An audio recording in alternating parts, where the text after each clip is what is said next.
former Miss Universe, Alicia Machado, seems to fit right in with the Clinton clan. She changes her story at the drop of a hat for political expediency. So let's start at the beginning here. We'd never heard of her before, right?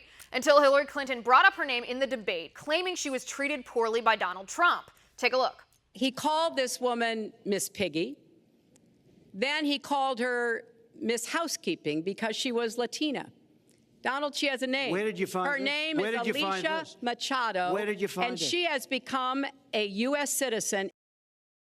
Well, if that's true, it's indefensible and it's rude. It's almost as bad as calling young black men super predators or calling your husband's mistress a narcissistic Looney Tune. But that's not what Machado herself talks about in her campaign ad for Hillary Clinton. Check that out.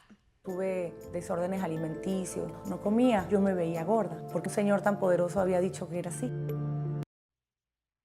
Well, there are some factual inaccuracies in that ad, so let's break them down one by one. And let's start with how Trump talked to her while she was Miss Universe way back in 1997. Check it out.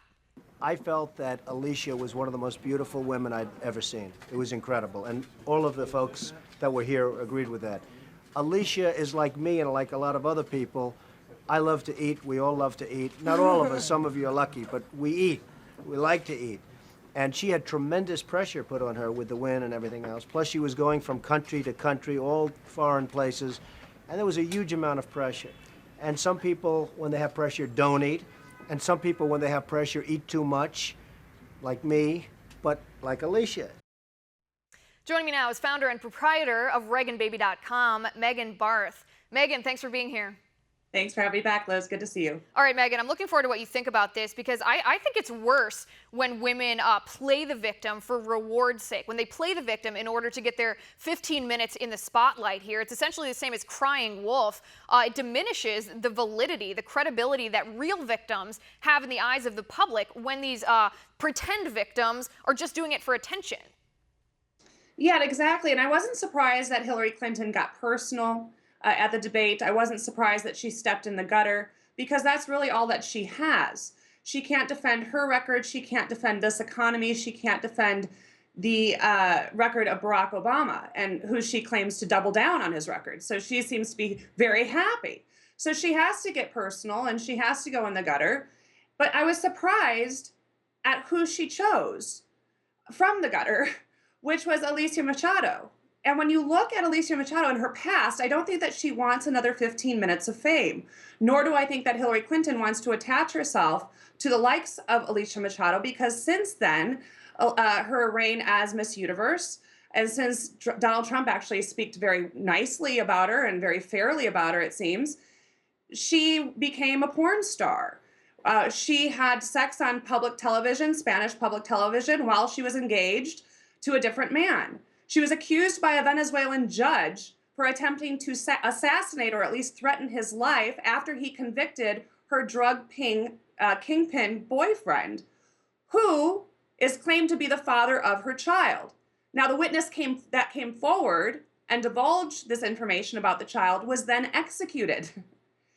So the stories around Alicia Machado are very seedy, as well as very suspect and even criminally suspect, but Hillary Clinton chose her as her poster child. Right, and she says herself, Alicia Machado says herself that I am not a saint girl. Well, I think that's pretty obvious from what we found out here. But this is why I think this strategy is backfiring, Megan, backfiring for Hillary Clinton, because when you levy accusations of this type, it's a pretty big deal. If this were true, this would be fairly serious for the Donald Trump campaign. But when this former Miss Universe gets on the Hillary Clinton ad and talks about having an eating disorder, that's a very personal thing to women. That's a very serious illness. That's not something that should be made political. And she claims that Donald Trump was the one responsible for triggering that eating disorder. But if you look back in 1997 in the Washington Post, she talked about having that eating disorder before the Miss Universe pageant, before she talked to Donald Trump. That's a pretty serious lie, in my opinion.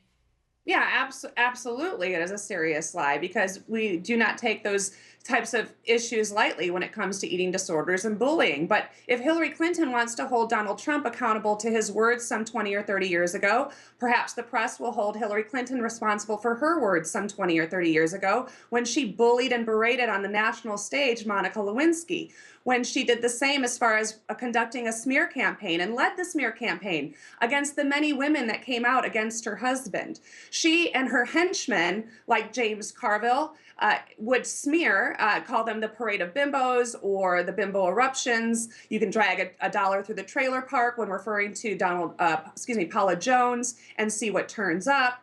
And she did this in the public eye, actually on the global stage, if anybody was paying attention at that time, globally to what was going on, which they were, because her husband, Hillary Clinton's husband, sexually harassed an intern, as well as had many accusations levied against him by numerous women that had come forward, and Hillary Clinton silenced them or tried to silence them.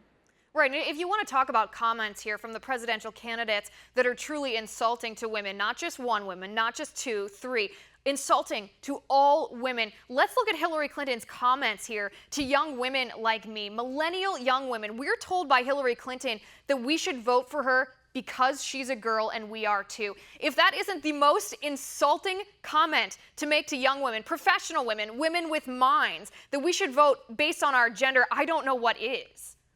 Yeah, it's very degrading. You know, women, alike men, vote for a leader who they can trust.